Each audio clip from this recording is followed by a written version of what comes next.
Alhamdulillah, Alhamdulillahi Rabbil Alamin.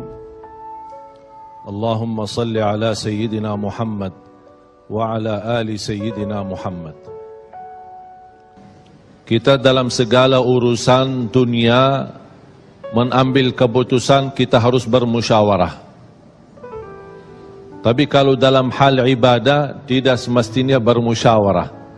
Artinya kalau kita mau laksanakan kewajiban kita, masa kita bermusyawarah dulu?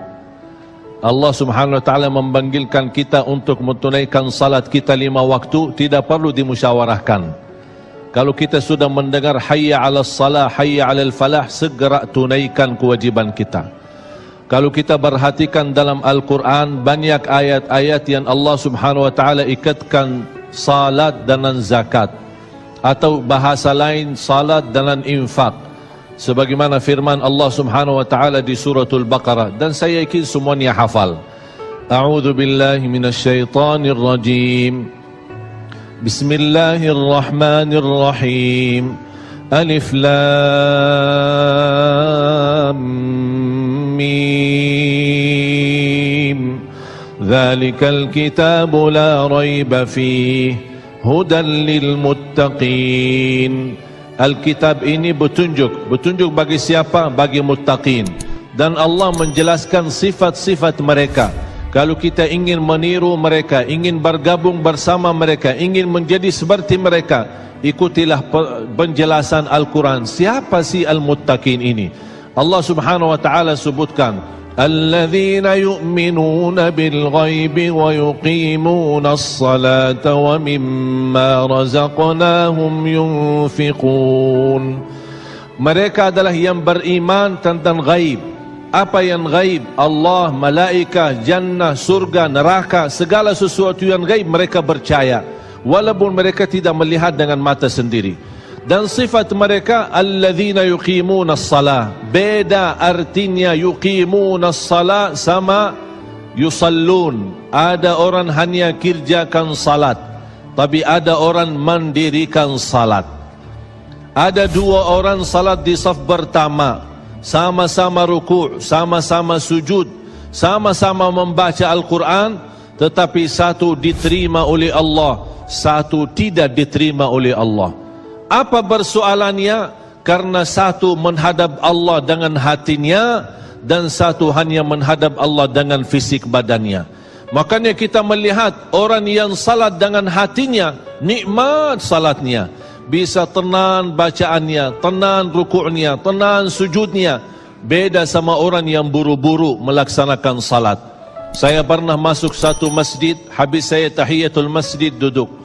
Saya melihat seorang baru masuk dan juga tahiyatul masjid. Saya melihat gerakan salatnya, subhanallah, bukan subhanallah, na'udzubillah, luar biasa cepat.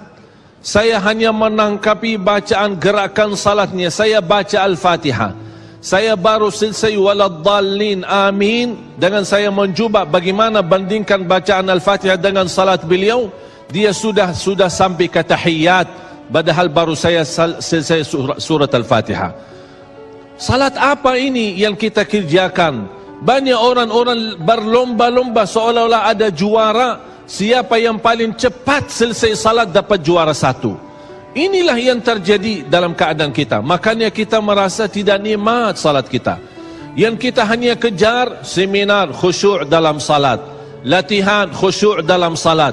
Sebenarnya Bapak Ibu biar faham, tidak ada perintah dalam Al-Quran memerintahkan salat yang khusyuk. Tidak ada perintah dari Rasul salat yang khusyuk. Salat khusyuk itu apa? Salat yang khusyuk hasil dari salat yang tenang. Allah perintahkan ketenangan dalam salat. Ar-Rasul SAW memerintahkan ketenangan dalam salat. Kalau sifat khusyuk adalah sifat orang mukmin yang melaksanakan salat tuma'nina. Qad aflahal mu'minun alladzina hum fi salatihim khashi'un. Ketika ada seorang datang ke masjid di zaman Rasulullah sallallahu alaihi wasallam, masuk masjid tahiyatul masjid, selesai salat dia datang kepada Rasul mau salaman, Rasul tidak menjawab.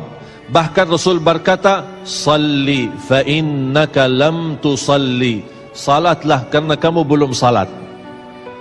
Dia pergi ke depan, salat lagi, selesai balik lagi bertemu Rasul. Mau salaman, Rasulullah SAW tidak menjawab. Salli fa innaka lam tusalli, salat dulu karena kamu belum salat. Sampai 3 kali dikasih tahu oleh Rasulullah SAW. Akhirnya orang berkata, mohon maaf ya Rasulullah, saya tidak tahu selain ini salatku.